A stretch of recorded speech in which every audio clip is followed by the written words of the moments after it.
आज सुबह हम जब उठे तो हम लोगों के सभी फेसबुक और जितने भी सोशल मीडिया अकाउंट्स है, चाहे ट्विटर हो या इंस्टाग्राम, वहां पर अमेरिका के बहुत सारे उपद्रव के वीडियोस और फोटोज हमें देखने को मिली। आपको बता दें ये पूरी घटनाक्रम क्या है, इसकी शुरुआत कब से हुई और अब इसके आगे क्या हो सकता है। आपको बता दें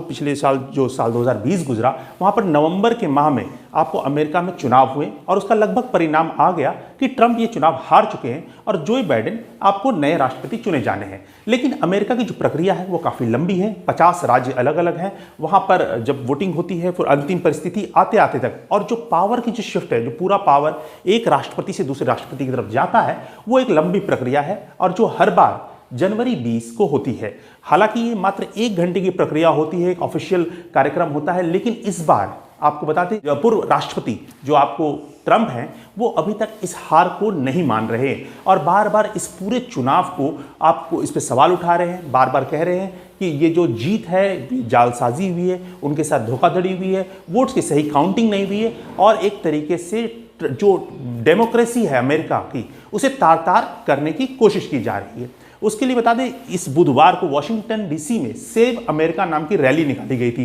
ट्रंप समर्थक आए हुए थे, ट्रंप भी उस रैली का हिस्सा थे और उन्होंने ही जो घटना घटी है कैपिटल हिल में, जो प्रोटेस्टर्स गए हैं, जो उनके समर्थक गए हैं, जो तोड़फोड़ मचाई है, तो वो उस रैली में थे और उन्होंने ही अपने प्रोटेस्टर, अपने समर्थक को कहा कि आप चलिए मेरे साथ, मैं भी आपके साथ जाऊंगा कैपिटल हिल बिल्डिंग में और वहां पर हम अपने सेनेटर्स, अपने जो हमारे रिप्रेजेंटेटिव्स हैं उनको आवाज़ उठाएंगे और उनको जो प्रक्रिया वहां पर चल रही थी, आपको बता दें कल बेहद खास प्रक्रिया थी। एक तरीके से सर्टिफिकेशन जो बाइडेन की विन को मिलना था। जो कांग्रेस है, बता दें आपको वहां पर जो कांग्रेस का अर्थ होता है हाउस ऑफ रिप्रेजेंटेटिव्स के मेंबर और सीनेट्स के मेंबर, जो इस तरीके से यहां पर लोकसभा और राज्यसभा होती है, उसी तरीके से वहां भी एक प्रक्रिया है। जो वहां के चुने हुए मेंबर आते हैं, जो अभी जीत कर आए हैं, वो आपको हाउस ऑफ रिप्रेजेंटेटिव्स के मेंबर होते हैं और वो सब ये एक सर्टिफिकेशन उन्हें वो देते हैं। तो एक तरीके से कल आधिकारिक तौर पर जो बाइडेन को आपको अमेरिका का राष्ट्रपति चुना ही जाना था,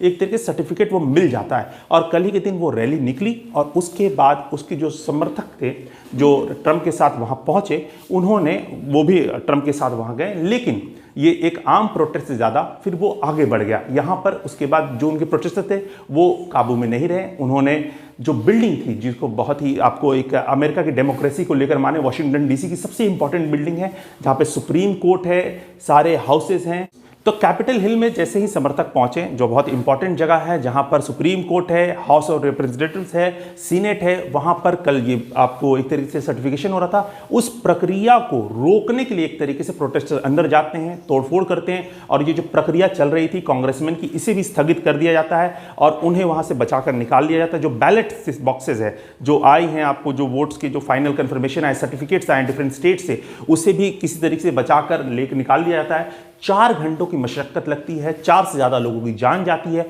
और इसके बाद जब ये पूरा कंट्रोल में आता है, कर्फ्यू लग जाता है, फिर से उस प्रक्रिया की शुरुआत की जाती है और जो बाइडेन को सर्टिफिकेट दे दिया जाता है। हालांकि अभी बहुत सारे ऐसे जो चुनकर कांग्रेसमैन आए हैं, उन्होंने बार बार इस चीज़ की अर्जी की है कि पहले अब इस पर जो नए राष्ट्रपति का चुनाव जो होना है जो बाइडेन, उससे पहले इम्पीचमेंट आपको ट्रंप के खिलाफ लाया जाए, एक तरीके से महाभियोग लगाया जाए। तो उससे जो उन्होंने कल जो कार्य किया है, जो अपराध उन्होंने किया है, उसकी उन्हें एक तरीके से सजा मिले। अब हालांकि एक तरीके से ट्रंप की जो ये कोशिश थी, उस पर जो अंतर्राष्ट्रीय स्तर पर या फिर जो देश के भीतर है या फिर उनके अपने जो करीबी व्यक्ति, जिस तरीके से माइक पेंस है जो उपराष्ट्रपति हैं, उन्होंने भी इसे बहुत ही एक तरीके से उनकी बहुत ही खंडन किया है, भर्त्सना की है और साथ में कहा है कि हिंसा किसी भी चीज़ का जवाब नहीं हो सकता और हिंसा को किसी तरीके से भी अमेरिका एक्सेप्ट नहीं करेगा।